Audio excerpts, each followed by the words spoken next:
Hi hello నమస్తే welcome to 24/7 news TV. నేను మీ శాన్వి. ఈరోజు మనతో పాటు తెలుగు అండ్ తమిళ్ హీరో అయిన కిరణ్ కుమార్ గారు ఉన్నారు. ఆయనతో మాట్లాడదాం. హాయ్ సార్, నమస్తే. హాయ్ నమస్తే అండి. ఎలా ఉన్నారు? ఫైన్ సూపర్ 24/7 న్యూస్ ఛానల్కి థ్యాంక్ యూ పిలిచినందుకు చెప్పండి. Thank you sir. And mainly మనకి రీసెంట్గా మన రాజమౌళి గారు అండ్ అలాగే మన మహేష్ బాబు గారి మూవీ ఏదైతే ఉందో దానిలో చిన్న లీక్స్ అనేవి జరుగుతున్నాయంటే మనకు సోషల్ మీడియాలో వైరల్ అయింది.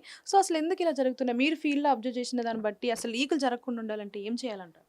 యాక్చువల్లీ రాజమౌళి గారు చాలా స్ట్రిక్ట్ డైరెక్టర్. ఆయన ఐడి కార్డు ఉంటేనే ఎలో ఉంటుంది. సెల్ ఫోన్స్ కూడా బ్లాక్ చేసేస్తారు. అలాంటి దగ్గర కూడా లీక్ అయింది అంటే ఇక పాపం ఆయన చేయాల్సిన సెక్యూర్ థింగ్స్ అన్నీ చేశారు. కానీ అది అయిందంటే అది మన దురదృష్టం అండి. అంటే ఇప్పుడు ఈ లీకుల వల్ల ఏంటి అంటే సినిమా మీద ఉన్న ఎక్స్పెక్టేషన్స్ ఏదో ఫ్యాన్స్ ఉంటారో వాళ్ళకి కూడా అంటే ముందుగానే ట్విస్ట్ తెలిసిపోతుంది కదా. సో ఇట్లా ఆపడానికి ఏమన్నా ఉందంటారా మీరు చూసిన? అదే ఇప్పుడు రాజమౌళి గారు ది బెస్ట్ చేస్తున్నారు. ఏ ఏ షూటింగ్లో అలా ఉండదు, అంత స్ట్రిక్ట్గా ఉంటుంది రాజమౌళి గారు. అక్కడి నుంచి కూడా లీక్ అయింది అంటే ఇప్పుడు అది ఎలా లీక్ అయిందో కనుక్కొని దాన్ని ఇంకా అరికట్టాల్సిందే. అంటే మీరు ఎప్పుడన్నా ఇట్లా జరిగిందా? మా షూటింగ్స్లోనే మా షూటింగ్స్లో కూడా ఇప్పుడు కొంచెంమంది ఆడియన్స్ వస్తారు. అవుట్డోర్ షూటింగ్ జరుగుతుంది. ఇప్పుడు ఆడియన్స్ వస్తారు, కొంచెం రికార్డ్ చేస్తుంటారు. అప్పటికి మా అసిస్టెంట్ డైరెక్టర్ డైరెక్షన్ డిపార్ట్మెంట్ వాళ్ళు ట్రై చేస్తారు. కొన్ని వెళ్ళిపోతుంటాయి.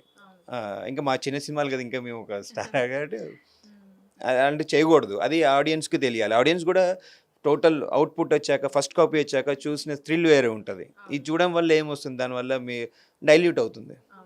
ఈవెన్ థియేటర్స్లో కూడా సెల్ ఫోన్స్ అవి అలో చేయకూడదు. కొంతమంది రికార్డ్ చేస్తున్నారు, సీన్స్ రికార్డ్ చేస్తున్నారు. ఎన్ని సెన్సార్ వచ్చి దాని మీద బాగా కఠినమైన చర్య తీసుకోవాలి. ఎందుకంటే ప్రొడ్యూసర్ ఎన్నో కోట్లు ఖర్చు పెట్టి చేస్తారు. ఆర్టిస్ట్ కూడా 6 months 1 year కష్టపడతారు. ఇవన్నీ ముందే లీక్ అయిపోయింది అనుకోండి, ఇప్పుడు థియేటర్స్ రావడమే చాలా కష్టం ఉంది.